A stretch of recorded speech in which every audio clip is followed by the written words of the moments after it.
Dan, I want to talk about Dungeons and Dragons. I've seen the movie. I absolutely loved it. It was absolutely fantastic. Chris Pine at his very best, the comedy, the writing, Hugh Grant being Hugh Grant, but in a fantasy setting. And I think the thing for me is that Dungeons and Dragons, I know the game. I never played it, but I really wanted to see it once I'd seen the trailer for it. And, you know, it's been doing really well on Rotten Tomatoes and all these things. The good thing about it is, if you've never played Dungeons and Dragons like me, that's okay. You're going to love this movie. Everything is explained right from the beginning. Well, I mean, I do movies naturally. Yeah. And I've never played Dungeons and Dragons. And I know that it's a bit of a niche fan base because it was such a big game in the 80s.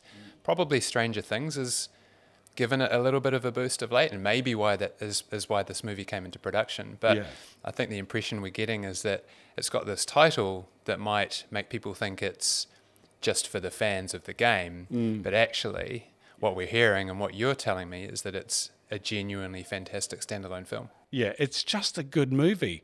Like the visual effects, some of the camera shots are amazing. The cast is incredible, and you know what's happening right from the get-go. It's narrated, which I love in movies because the narration, like when you go back to Lord of the Rings, sets you up. So if you've never read the books, you've never played the game or whatever, you know what's going on. And that's good. So then you can just sit back once that happens right at the very beginning and just enjoy everything that goes on. And I absolutely loved it. I laughed all the way through it, and so did the audience in there. Yeah, awesome. And so I think, don't be put off by the title. Don't say, well, I never played the game.